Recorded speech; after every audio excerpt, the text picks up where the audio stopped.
So last week, while battling whatever godforsaken plague that has stricken my body, I had an encounter dealing with my son.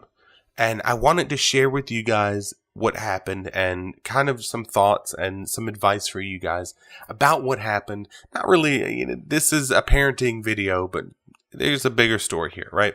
So just to kind of paint the picture, my son goes to a before after school daycare childcare program, right? He's 9 years old.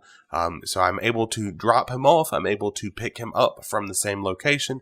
The YMCA handles everything in one of the schools in the school district. He gets to play with all the kids in the school district that go to this program. He gets to do his homework. They feed him a snack. They play basketball and go outside and run around and color and do crafts. It's great, right? It keeps him occupied, engaged. It gets his homework done, which is awesome, or at least a good majority of it. And he gets to meet a whole bunch of kids. It's a really cool program. It's worth the money. Plus it helps me out as a working dad, right? Now, we had an encounter last week where he said something attempting to be funny, is my understanding, to one of the students.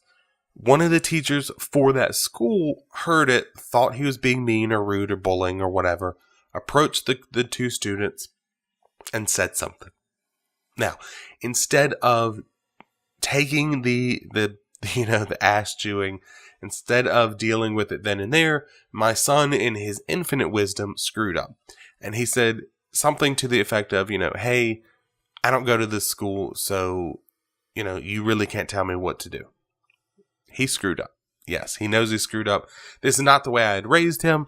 This is unacceptable behavior, and he definitely, most certainly knows that right now.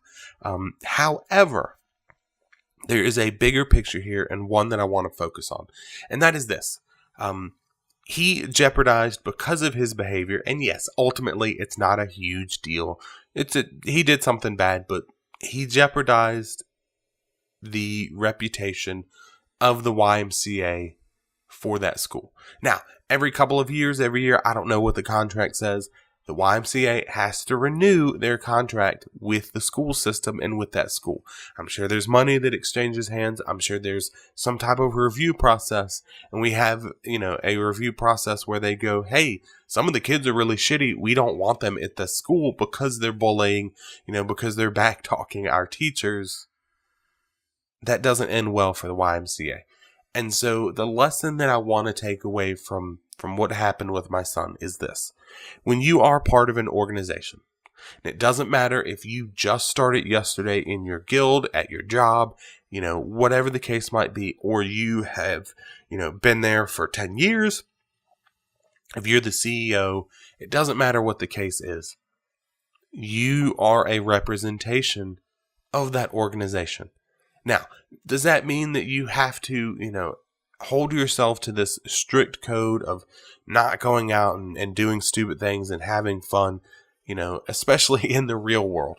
No, I'm not saying that. I'm not saying that you can't, deal with dumb people in the game. I'm not saying that you can't go out and party and do whatever. But what I am saying is there are certain situations where you're going to find yourself being a representation of your, whatever organization we're talking about, real life, World of Warcraft, either one.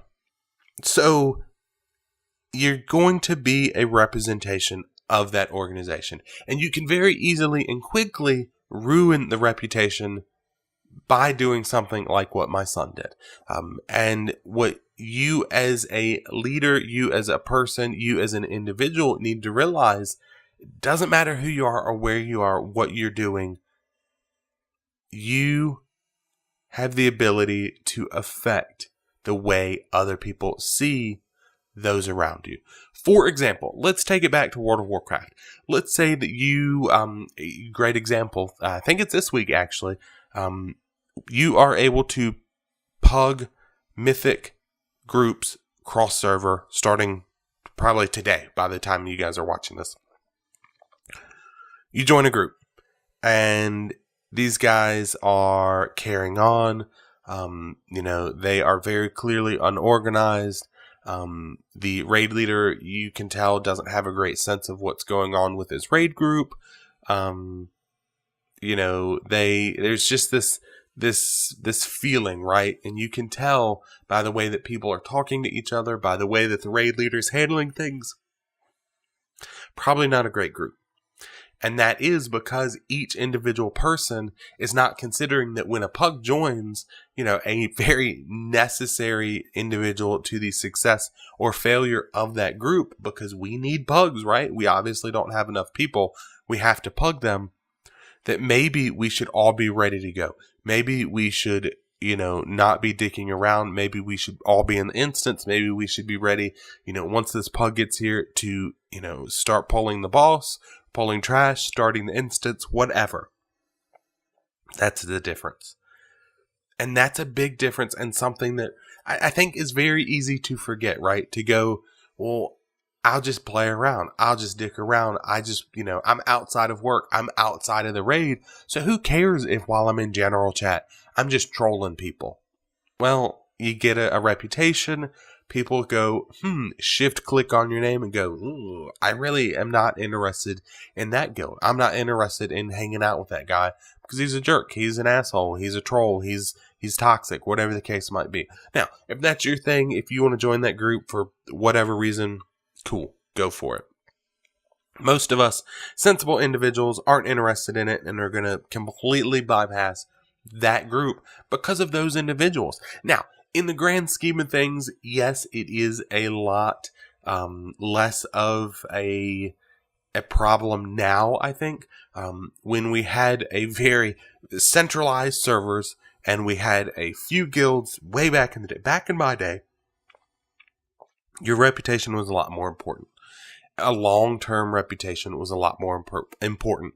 However, these days, things are quicker, things are a lot more short-term, and that snap judgment, I think, is probably replacing that long-term reputation, right? Like I mentioned, joining that pug and you can instantly get a feel for how well organized, how successful you feel this group's going to be based off of, probably a good 30 seconds of just sitting there watching them.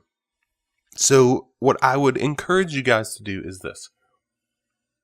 Be mindful in and outside of your raid group, your workplace environment, your school, whatever it is.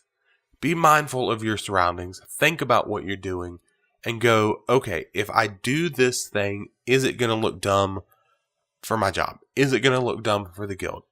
Is this a potential recruit that we're making ourselves look like fools in front of, and they're not going to be interested in joining us because we look like dummies? That's all I'm asking you guys to do. Hopefully, with that being said, you like what I'm saying here. If you did, you guys know what to do. If you didn't, let me know in the comment section down below. And until next time, guys, I'll see you.